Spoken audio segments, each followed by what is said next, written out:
विश्वानि देव सवितरुर्दुरितानि परासुव यद्भद्रं तन्नयासुव। ॐ शं नो मित्रः शं वरुणः शं नो भवत्वर्यमा शं न इन्द्र बृहस्पतिः शं नो विष्णुरुक्रमः। ॐ अस्तुमा सद्गमय तमसो मा ज्योतिर्गमय मृत्योर्मामृतं गमय। ॐ जीवेम शरदशतं पश्येम शरदशतं शृणुयाम शरदशतम् अदीनाशां शरदशतम्। ओम वेद प्रेमियों, सुधी श्रोताओं, परम सौभाग्य का विषय है कि हम सब साक्षात परब्रह्म की अमृतमय वाणी के संग्रह रूप ऋग्वेद की व्याख्या में संलग्न हैं। संप्रति हम सब ऋग्वेद के 25वें सूक्त में जो प्रथम मंडल से संबंधित है उसमें प्रवेश करने जा रहे हैं। इस सूक्त में 12 मंत्र हैं। मंत्र संख्या 5 और 12 को छोड़ करके, जो कि त्रिष्टुप छंद में निबद्ध हैं, अन्य जो 10 मंत्र हैं वे सब जगती नामक छंद में निबद्ध हैं। संप्रति हम सब ऋग्वेद के प्रथम मंडल के 85वें सूक्त के प्रथम मंत्र की व्याख्या में प्रवेश करेंगे। यह मंत्र जगती नामक छंद में निबद्ध है। इसके मंत्र दृष्टा ऋषि हैं गौतम राहुगण और देवता हैं मरुदगण। इस मंत्र का शीर्षक है मरुतों का स्वरूप। तो सर्वप्रथम संबंधित मंत्र का पाठ हो जाए। ओम प्रयेषुं भन्ते जनयो न सप्तयो यामन् रुद्रस्य सूनवः सुदंससः रोदसी हि मरुतश्चक्रिरे वृधे मदन्ति वीरा विदथेषु धृष्वयः। शब्दार्थ से परिचित हों। इसके पहले हम मरुद देवता के स्वरूप को जान लें।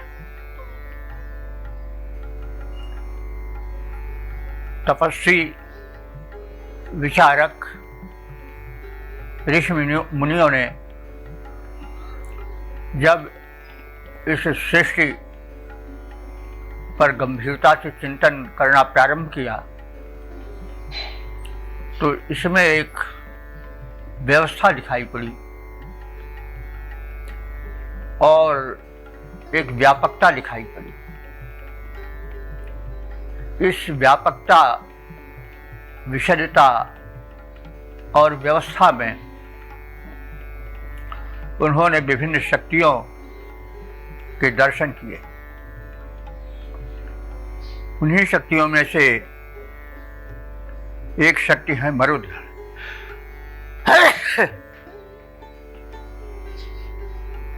तो मरुदगण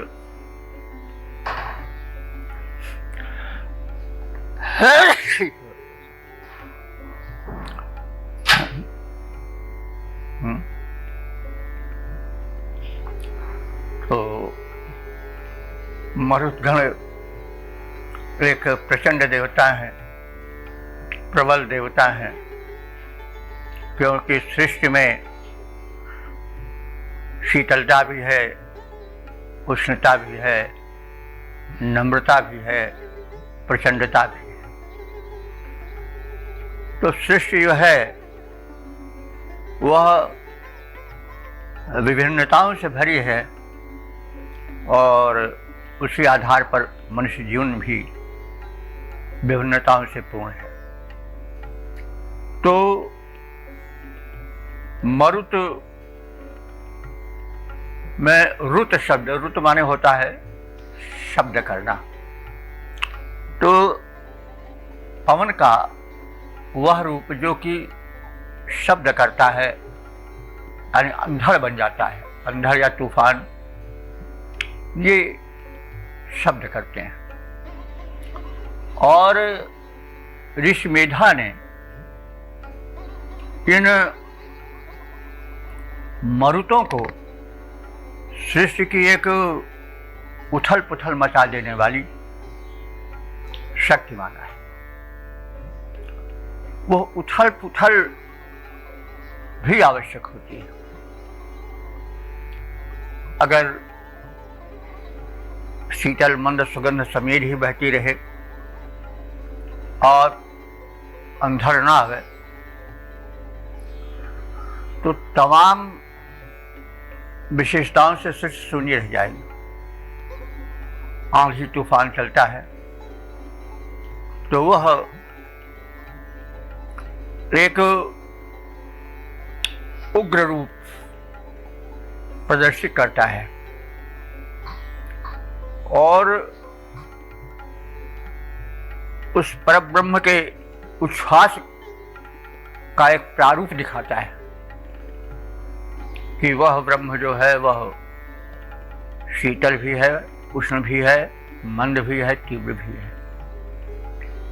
तो इसके अतिरिक्त अगर हम व्यावहारिक दृष्टिकोण से देखें तो मरुतों का बड़ा महत्व है। जब ये तूफान बनके, चक्रवात बनके चलते हैं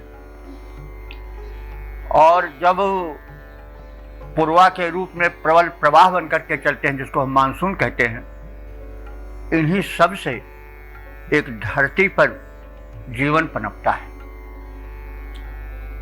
जब अंधड़ चलता है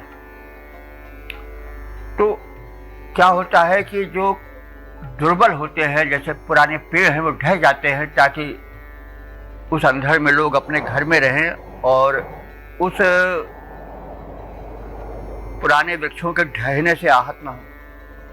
दूसरे एक बवंडर उठता है, धूल उठती है, धूल उठ करके आसमान में चली जाती है और प्रायः गर्मी में तूफान ज़्यादा आते हैं तो वह धूल जो जाती है उससे एक व्यवस्था उत्पन्न होती है, वह मेघमालाओं में मिल जाती है। और जब मानसूनी पवन आता है, बादल छा जाते हैं, तो उन धूल कणों के संयोग से जब संघर्षण होता है तो अर्थिंग होती है, बिजली बनती है और बिजली का नीचे आना होता है। धरती मिलती है ना, तभी तो अर्थिंग होती है विद्युत की। तो वह जो विद्युत चमकती है तो वह एक बादलों को बरसाऊ बना देती है और बादलों का जल पिघल करके नीचे आना शुरू हो जाता है। तो देखिए ये कितनी बड़ी व्यवस्था है उस व्यवस्थापक की कि उसने अंधड़ चलाया तो धूल को ऊपर उठाया तो जा करके वो आकाश में छा गई। उसके बाद वर्षा के दिन आते हैं तो बादलों में भी धूल के कण छाए रहते हैं और फिर जब बादल टकराते हैं तो एक विद्युत बनती है, तो उस विद्युत का पृथ्वी पर आना और उसकी चमक के साथ तमाम उर्वरक तत्वों का धरती पर आना संभव हो पाता है। कितनी अच्छी व्यवस्था है। तो इसकी एक वैज्ञानिक व्याख्या की जा रही है। और मरुतों को ऋग्वेद में पृथ्वी का पुत्र कहा गया, पृष्ण मात्रा, यानी जिनकी माता पृथ्वी हो, और उनको रुद्र का पुत्र भी कहा गया है। रुद्र को आप जानते हैं, एक प्रचंड देवता हैं। रुद्र का अर्थ होता है रोदयति दुष्टानित रुद्रा, जो दुष्टों को रुलाए वह रुद्र है।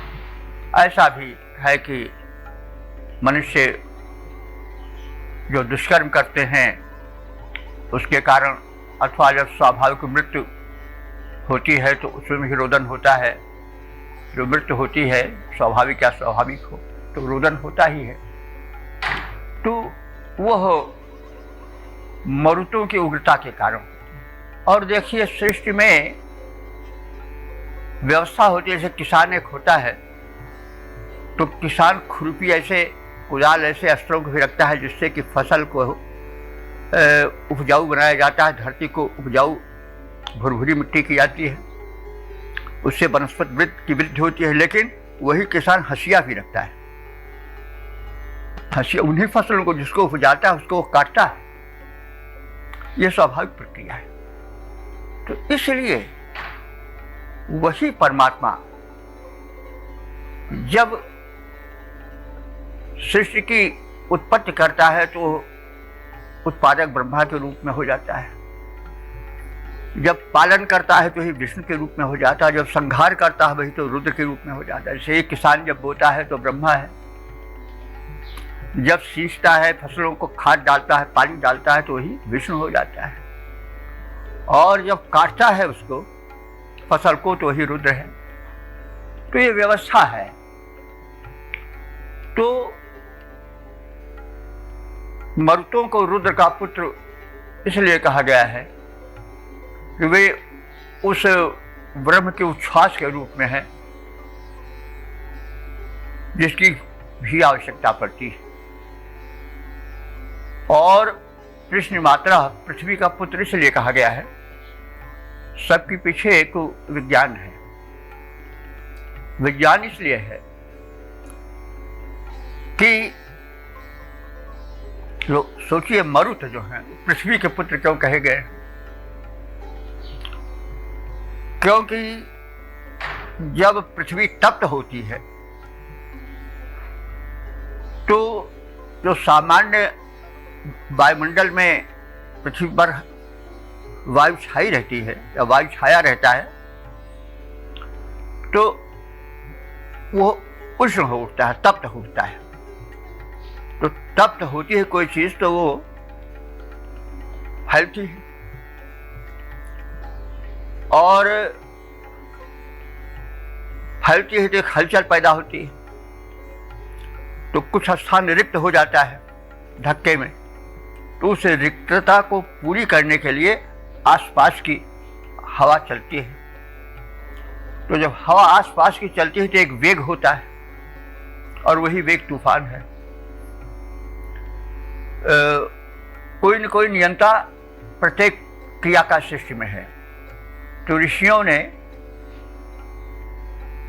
इन मरुतों को आंधी और तूफान का एक संचालक या नियंता देव माना है। ऊपरी रूप है, एक शक्ति सक्रिय रहती है जो सूक्ष्म होती है। ये सब जो दृश्यमान है उसका ऊपरी रूप है। तो कहने का मतलब ये अंधकार क्यों उत्पन्न होता है, उसकी क्या आवश्यकता है, इन सब के पीछे एक विज्ञान है। उस विज्ञान को ऋषियों ने अच्छी तरह से पहचाना। धरती का पुत्र इसलिए है कि जब वायुमंडल में हवा तपती है तो तप करके ऊपर उठता है। यह भी है, जब वायुमंडल तप्त हुआ तो जो चीज़ तप्त होती है ऊपर उठती है, गैस ऊपर जाती है, जब तप जाती है गर्म हो जाती है। तो जब वो जगह खाली हो जाती है तो उसको भरने के लिए अगल बगल की हवा दौड़ पड़ती है, और वो जो धक्का है, जो वेग है, जो दौड़ना है, वही तूफान बन जाता है। और तूफान से क्या लाभ है ये भी बताया गया है। और तूफान उग्र होता है, लेकिन उस उग्रता में भी एक उपयोगिता छिपी है। तो मरुद गण अपनी उग्रता के कारण रुद्र के पुत्र कहे गए हैं और पृथ्वी के तापमान के बदलने से एक तूफान का रूप बनता है, अंधड़ का रूप बनता है, वही मरुत है। तो पृथ्वी के तापमान के बढ़ने घटने से जो परिवर्तन होता है वह मरुतों को जन्म देता है। तो इसलिए पृथ्वी उनकी माता कही गई है। तो इस तरह से ऋषियों को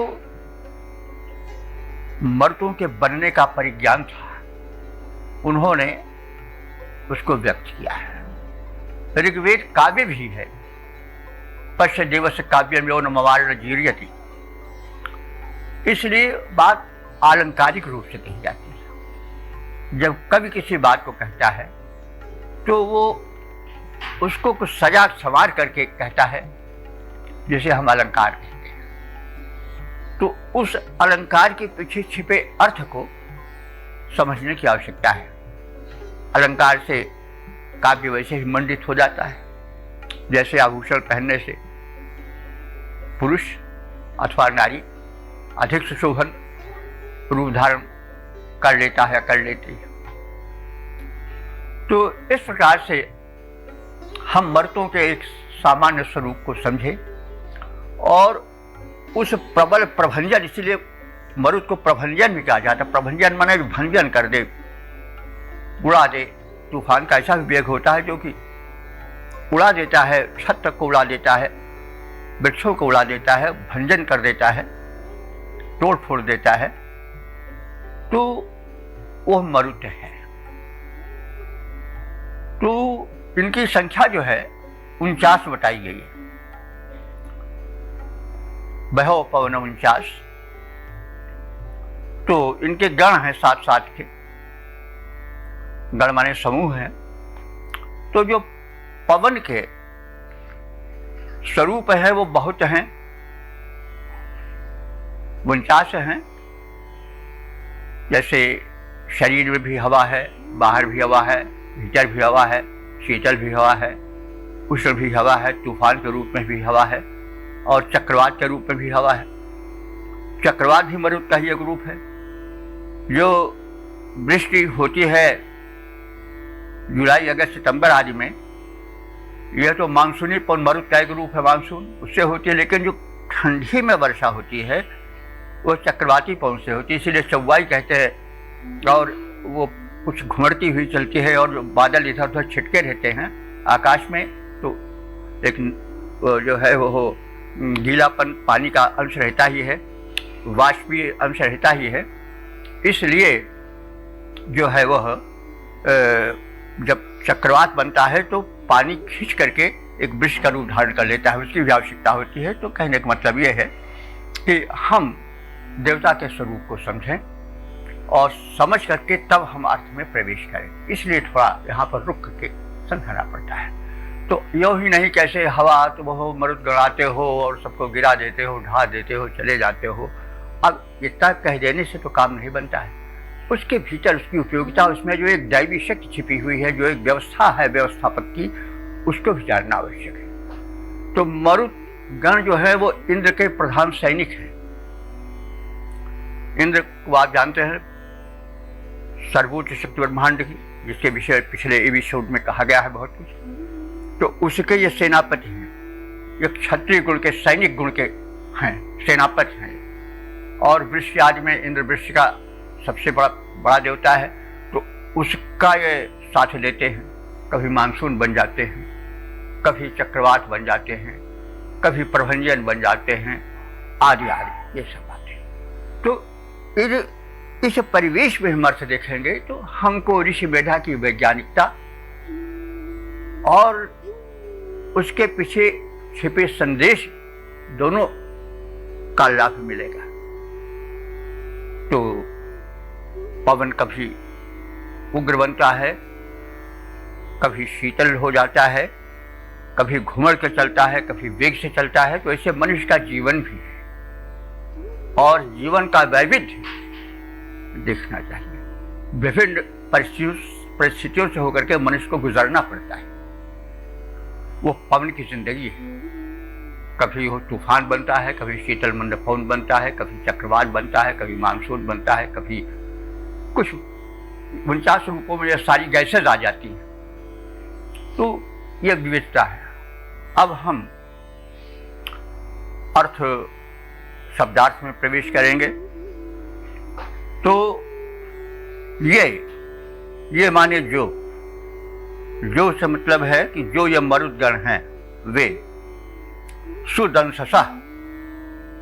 सुदंससः माने सत्कर्म करने वाले। कैसे? जैसे वृष्टि आदि इन्हीं के संयोग से होती है। अगर ये मरुदगण न हो तो वृष्टि नहीं हो पाएगी।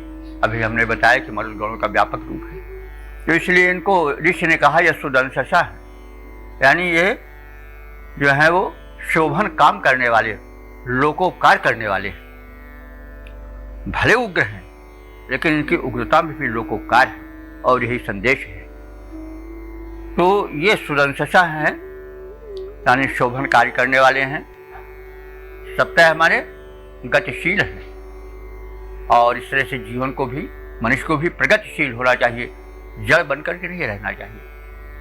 क्योंकि मरुत जो हैं वो सप्ताह हमारे गतिशील हैं।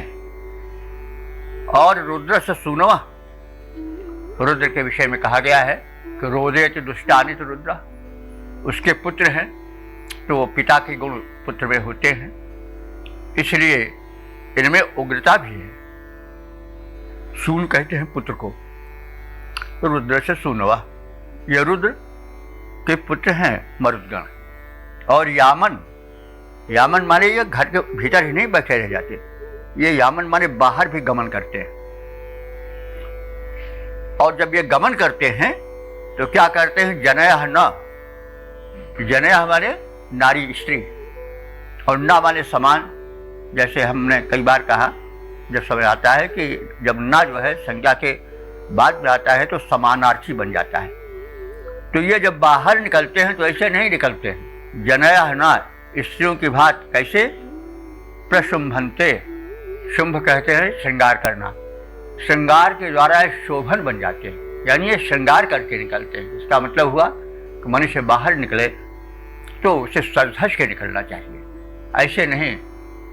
तो वस्त्र का भी बड़ा महत्व होता है। तो ये जब बाहर निकलते हैं तो अपने को साज संवार करके, जैसे स्त्रियां जब बाहर निकलती हैं तो अपने को खूब सजा संवार कर चलती हैं, वैसे ये भी अपने को सजा संवार कर चलते हैं। अब उनका सजा संवार अगर आप इसे देखना चाहिए वो कैसे सजते हैं, तो जब धूल तूफान उड़ता है उसमें चिट्टियाँ तमाम उड़ती है, तिनके उड़ते हैं, तो ये समझिए श्रृंगार उनका है। श्रृंगार भी विभिन्न प्रकार से। और शंकर जी जो थे वो विभूत का श्रृंगार नहीं करते थे, करने वो उनका जो श्रृंगार था वो राख था, तो उसी से उनका कर्पूर गरम करुणावतारम वही उनका श्रृंगार बन जाता था। विभूति वो भूति भस्म ही। तो और ये जो मरुत हैं वो वृद्धे माने सबकी अभिवृद्धि करने वाले। अब देखिए जो विशेषताएं बताई गई हैं, हमने बताया पहले एक प्रस्तावना के रूप में मरुत के स्वरूप को स्पष्ट करने के रूप में, अब वही शब्द सब आ रहे हैं। ये वृद्धे माने वृद्धि के कारण है।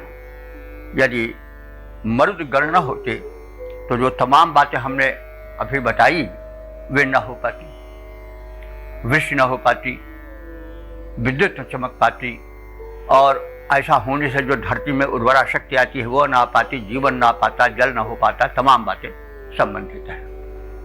तो ये धरती में वृद्धि के, विकास के एक कारण बने हैं। रोदसी चक्रीरे, रोदसी कहते हैं धरती और आकाश दोनों का मिला हुआ रूप रोदसी होता है। रोदसी एक शब्द में धरती और आकाश, अवनी और अंबर दोनों समाये हुए हैं। जैसे पितर शब्द है, पितर में माता और पिता दोनों आ जाते हैं। तो ये रोदसी माने अवनी और अंबर दोनों को ये निर्मित करने वाले हैं, यानी आकाश में ये बादल बनाते हैं, धरती पर ये पानी बरसाते हैं। तो अवनी और अंबर दोनों को ये पोषण देते हैं। और ये धृष्वया वीरा शत्रु दल को तहस नहस कर देने वाले हैं, विरोधियों को मिटा देने वाले हैं। और विदथेषु मदन्ति, विदथ, देखो विदथेषु, देखिए विदथ का जो अर्थ होता है, विदथ का मतलब युद्ध भी होता है और विदथ का अर्थ यज्ञ भी होता है। तो विदथेषु मदन्ति, ये युद्ध में भी प्रसन्न रहते हैं। देखिए कितना बड़ा संदेश है बंधु। जीवन स्वयं एक युद्ध है, इसमें लड़ना पड़ता है। कोई यह कहे कि हम शांत होकर जी लें तो यह उसका मतलब, जिसको हम कह सकते हैं कि नासमझी है या अल्पज्ञता है या बहकापन है। संसार में युद्ध करना पड़ता है, कभी अपनों से, कभी परायों से, कभी भीतरी शत्रुओं से, काम क्रोध लोभ मोह मद आदि जो विकार हैं उनसे, कभी बाहरी शत्रुओं से, कहीं न कहीं मनुष्य को कभी रोग से, कभी शोक से। लेकिन बात क्या है कि मदन थी माने मस्त रहना। तो इनका क्या गुण है कि विदथेषु मदन्ति, ये युद्ध में भी मस्त रहते हैं। तो भाई देखो, सुख बड़ा सूक्ष्म है। सुख कहो कहीं बरस पड़ेगा तो ये सब गलत है, कहीं सुख बरसेगा नहीं। किसी की जिंदगी में कहो कि बस आनंद है, संभव नहीं है। इसलिए युद्ध करो लेकिन मस्त रहो। संघर्ष में भी हारो मत, आत्महत्या मत करो, रोदन मत करो, बल्कि मस्त रहो, व्यस्त रहो और मस्त रहो। ये शब्द, यह संदेश इससे मिल रहा है। व्यस्त रहो, जैसे मरुदगण प्रचंड वेग से चलते हैं वैसे चलो, और विदथेषु युद्धों में भी मस्त रहो। तो व्यस्त रहो और मस्त रहो। और अगर हम विदथेषु का अर्थ यज्ञ लें तो जो यज्ञ में सोमपान होता है उसको करके भी, क्योंकि देवता हैं, इनको सोम समर्पित किया जाता है। ये इंद्र के प्रधान सेनापति हैं, तो इन्हें बड़े आदर के साथ समर्पित किया जाता है सोम। तो ये सोमरस यज्ञों में सोमरस पान करके भी, सोमरस के विषय में बहुत कुछ बताया जा चुका है, आप लोग जानते भी होंगे। तो उसमें ये सोमपान करके मस्त रहते हैं। ये प्रचंड देवता हैं, उपकारी देवता हैं, इसलिए जो उपासक गण हैं इनके स्वागत में सोमपान जो उनका प्रिय पेय है उसको प्रस्तुत करते हैं।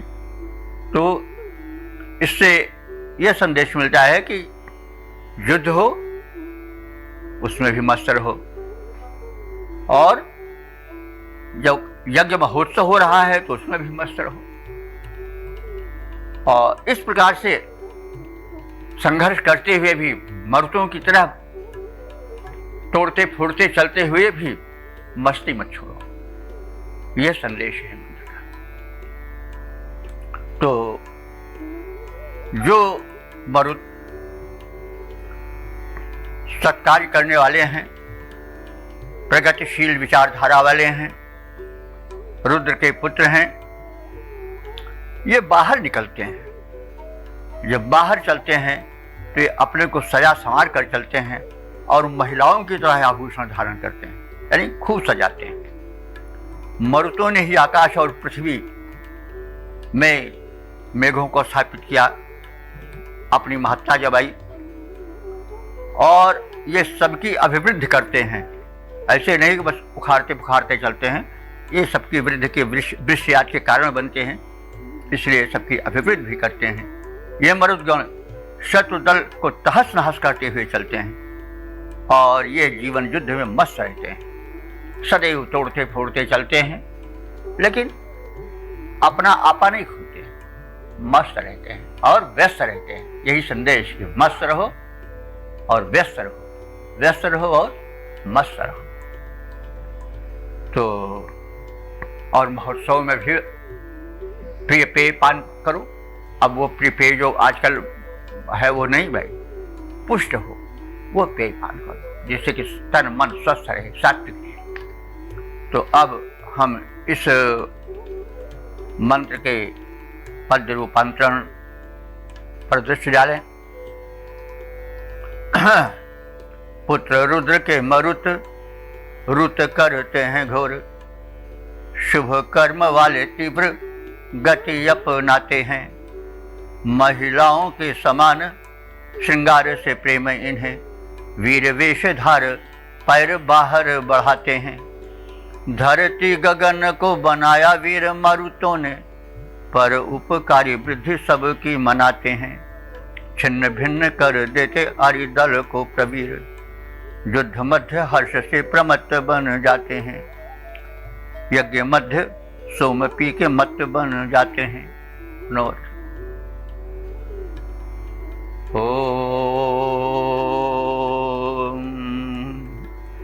वेद प्रेमियों, सूफी श्रोताओं, संप्रति हम सब ऋग्वेद के प्रथम मंडल के 85वें सूक्त के दूसरे मंत्र की व्याख्या में प्रवेश करने जा रहे हैं। यह मंत्र जगती नामक छंद में निबद्ध है। मंत्र दृष्टा ऋषि हैं गौतम राहुगण और देवता हैं मरुदगण, और शीर्षक है मरुतों की महत्ता। अब संबंधित मंत्र का प्रथम पाठ हो जाए। ओम ता उक्षितासो महिमान माशत, दिवि रुद्रासो अधिचक्रिरे सदः। अर्चन्तो अर्कं जनयन्त इंद्रिय मधीश्रियो, दधिरे पृश्निमातरः। शब्दार्थ से परिचय प्राप्त करें। रुद्रासः बने रुद्र के पुत्र, दिवि माने आकाश में, वे रुद्र के पुत्र हैं और आकाश में इनका मुख्य स्थान है। ये दिवस्थानीय देवता माने जाते हैं।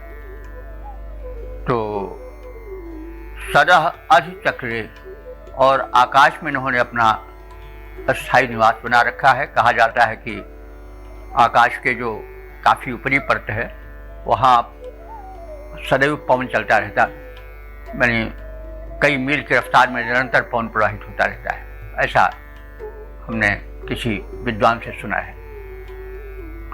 तो ये आकाश में अपना अस्थायी रूप से स्थान बनाए रखते हैं, अर्थात वहाँ पर ये तीव्र गति से प्रवाहित होते रहते हैं और वहाँ पर उनका यह प्रवाह विशिष्ट है। अर्कम अर्चंता, अर्क कहते हैं जो पूजनीय हो। तो पूजनीय से यहाँ इंद्र के लिए है, क्योंकि ये तो इंद्र के प्रधान सेनापति हैं, तो ये तो सबके ऊपर है ही हैं, लेकिन इनसे जो ऊपर है वो पूजनीय है, वह है इंद्र। तो यहाँ पूजनीय शब्द इंद्र के लिए आया है। अर्कम, उस पूजनीय इंद्र की अर्चनता, ये पूजा करते रहते हैं, यानी इंद्र के ये प्रधान सेनापति हैं, इसलिए सदैव उसकी आज्ञा में रहते हैं। और इंद्रियम जनयंता, ये अपने इंद्रियों यानी अपने संपूर्ण अंगों की शक्ति को प्रबल करते रहते हैं, तभी तो इनमें बल वेग आ पाता है। पृश्नि मातरा, पृश्नि कहते हैं पृथ्वी को, पृथ्वी इनकी माता है, ये पृथ्वी के पुत्र हैं। पृथ्वी माता क्यों है इसके विषय में हमने भूमिका में स्वरूप बताते समय कर दिया है। पृथ्वी इनकी माता है। और श्रिया अधिदधिरे, ये अपनी शोभा को चारों ओर बिखेरते रहते हैं। और उक्षितासा, और अपनी महिमा से उक्षितासा माने यह बड़प्पन पा सके हैं। ये किसी की कृपा से बड़प्पन नहीं पाए हैं, ये स्वयं इतने बलशाली हैं कि इनका जो बड़प्पन है वह स्व अर्जित है, किसी की कृपा का परिणाम नहीं है। इसीलिए कहा गया है कि उक्षितासा, वे जो है वो अभिषिक्त हैं, अपने गुणों से सुशोभित हैं और महिमान आशत बड़प्पन पा सके हैं। महिमानम, बड़प्पन को, आशत माने प्राप्त करना, तो बड़प्पन को ये प्राप्त कर सके हैं अपने उच्चता से, अपने उच्च गुणों से। तो शत्रुदल को रुलाने वाले रुद्रपुत्र मरुदगण आकाश के उत्तम स्थानीय देवता हैं, पूजनीय, इंद्र की ये पूजा कर महत्ता प्राप्त करते हैं। इन मरुतों ने अपने इंद्रियों में बल को जागृत कर रखा है। ये मातृभूमि के सपूत, उसके पुत्र हैं और ये मरुदगण अपनी छवि चारों ओर फैलाते रहते हैं, अपनी महिमा का प्रचार प्रसार करते रहते हैं। ये इंद्र द्वारा प्रतिष्ठित होकर महिमान्वित हो सके हैं। इसका अब हम छंदोबद्ध रूपांतरण देख लें। रुद्रपुत्र मरुत हैं, शत्रु को रुलाने वाले, उत्तम निवास अंतरिक्ष में बनाए हैं। पूज्य इंद्र पूजा से महान बलवान बने, इंद्रियों में सन्निहित शक्ति उमड़ाए हैं। मातृभूमि के सपूत मरुत प्रभुत वीर, देव मध्य दिव्य निज छवि छिटकाए हैं। होके सुप्रतिष्ठित स्वपद में प्रवीर, ये महिमा महान ये जहान बीच पाए हैं। होके सुप्रतिष्ठित स्वपद पर ये प्रवीर, महिमा महान ये जहान बीच पाए हैं। रुद्रपुत्र मरुत हैं, शत्रु को रुलाने वाले, उत्तम निवास अंतरिक्ष में बनाए हैं।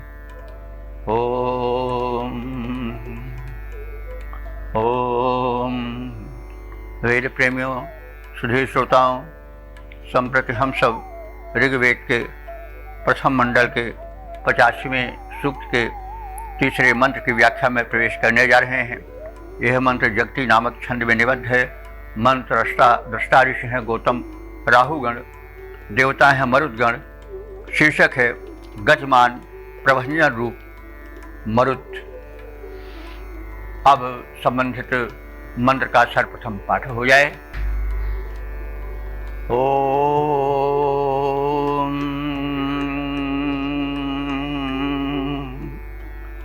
गो मातरो यच्छुहयन्ते अंजभिस्तनूषु शुभ्रा दधिरे विरुक्मतः वा बाधन्ते विश्वमभिमार्तिनमप वर्तमानेशा मनुरीयते घृतम। शब्दार्थ से परिचय प्राप्त करें। शुभ्राह, ये विशेषण है मरुदगणों का। ये मरुदगण शुभ्र हैं, माने शुभ गुण वाले हैं। सफ़ेद हैं यानी शुभ गुण, सात्विकता का प्रतीक है अथवा तेजस्वी हैं। और गो माता, ये भूमि इनकी माता है, क्योंकि ये पृथ्वी से उत्पन्न होते हैं और पृथ्वी की गोद को ही धन्य करते हैं और सिंचन करते हैं जल आदि के द्वारा और उसको उपजाऊ बनाते हैं। विश्व के यही कारण हैं। यत माने जब ये अंजभि शुभयन्ते, अंजभि माने अलंकारों द्वारा अपने को सुशोभित करते हैं, तो तनुषु, ये अपने शरीरों पर विरुक्मतः दधिरे, विशिष्ट स्वर्णाभरण धारण करते हैं। और विश्व अभिमातिनम, ये संपूर्ण शत्रुओं को, विश्व कहते हैं संपूर्ण को, और अभिमातिनम माने अपने प्रतिद्वंदियों को, अपबाधते माने दूर हटा देते हैं। इनके सामने कोई टिक नहीं पाता है, ये अपने विरोधियों को सदैव हटाते चलते हैं, वो सामना नहीं कर पाते हैं इनका। येषाम माने इनके वर्तमान, वर्त में कहते हैं राह को, पथ को, और वर्तमान माने सप्तमी है, पथों पर, राहों पर। घृतम अनुरीयते, घृत कहते हैं, आप जानते हैं जो घृत है घी है, और घृत का अर्थ जल भी होता है। तो इनकी राह पुष्ट बनती चलती है और ये पौष्टिक जल वृष्टि का बरसाते हैं। वृष्टि का जल बड़ा पौष्टिक होता है, क्योंकि आकाश के जितने मिनरल्स होते हैं सो वृष जल में घुल करके आते हैं। तो वृष जल से ये धरती को घृतवत और प्राणियों को घृतवत पुष्य बनाते चलते हैं। यह घृत के समान जो है वो बलिष्ठ जल प्रदान करते हैं और स्वयं बलिष्ठ बने रहते हैं। तो इस प्रकार से ये मरुद्गण तेजस्वी हैं, तेज संपन्न हैं, भूमि को माता मानने वाले हैं। ये अलंकारों से सुशोभित होते रहते हैं, अपने शरीरों पर विशिष्ट स्वर्णाभरण धारण करते हैं, संपूर्ण शत्रुओं को अपने पथ से उखाड़ फेंकने वाले हैं। चाहे पर्वत हो चाहे पहाड़ हो, ये सबको चीरते फाड़ते हुए चले जाते हैं। ये अपने मार्गों पर घृत की पौष्टिकता जल के रूप में बिखेरते चलते हैं। अब इसका हम छंदोबद्ध रूप देख लें। मरुत हैं तेजवान वीर बलवान बड़े, गतिमान होते मान पृथ्वी को माता है। गतिमान होते मान पृथ्वी को माता है। वीर वेशोचित भूषणों से हैं सजाते दे हैं। अंग अंग भाव वीरता का छलकाता है। उसको वो खाड़ ये समूल फेंकते प्रवीर, जो कि अवरोध बन आगे पड़ जाता है। और मानो घृत पोषण का पाते जाते पग पग, वर्धमान बल बात यही बतलाता है। इनका ही बल वेग जल बरसाता है। इनका ही बल वेग जल बन जाता है। ओम। वेद प्रेमियों, सुधी श्रोताओं, संप्रति हम सब ऋग्वेद के प्रथम मंडल के 25वें सूक्त के चौथे मंत्र की व्याख्या में प्रवेश करने जा रहे हैं। यह मंत्र जो है वो जगती नामक छंद में निबद्ध है। मंत्र दृष्टा ऋषि हैं गौतम राहुगण और देवता हैं मरुद्गण। शीर्षक है मरुतों का पराक्रम। अब संबंधित मंत्र का प्रथम पाठ हो जाए। ओम वीये भ्राजन्ते सुमखासरिष्टिभिः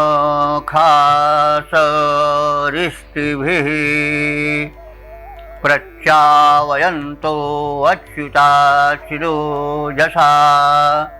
मनोज्यो यन्मरुतो रथेष्वा वृषव्राता सह पृषितिर्युग्ध्वम्। शब्दार्थ से परिचय प्राप्त करें। ये सुमखासा, ये माने जो माने जो मरुद्गण। सुमखासा माने श्रेष्ठ यज्ञों को करने वाले। अब जैसे पहले निवेदन किया जा चुका है कि यज्ञ जितने शुभ कर्म हैं वे सब यज्ञ हैं। यज्ञ वैशेष समम कर्म, यजुर्वेद का कथन है। तो ये जो मरुद्गण हैं वो श्रेष्ठ यज्ञ करते हैं, यानी जो मानसून बन करके, जो प्रबल अंधड़ बन करके और जो भिन्न भिन्न रूपों में इनका रूप है, उनके द्वारा यह लोकहित करते हैं, इसलिए वो लोकहित यज्ञ ही है। तो इसलिए ये जो श्रेष्ठ मरुद्गण हैं वो उत्तम यज्ञ करते हैं और सृष्टि को आगे लोकोपकार में उपयोगी बनाते हैं। ऋषभि माने शस्त्रों के साथ। इन मरुतों के पास शस्त्र है, क्योंकि ये सेनापति है इंद्र के, और सेनापति के पास शस्त्र न रहे तो फिर कोई मतलब भी नहीं है उसका। तो यह शस्त्रधारी हैं। ऋषभि शस्त्रों द्वारा सुसज्जित हैं। और बिभ्राजन्ते, ये अपने अस्त्र धारण करके बहुत सुशोभित होते हैं।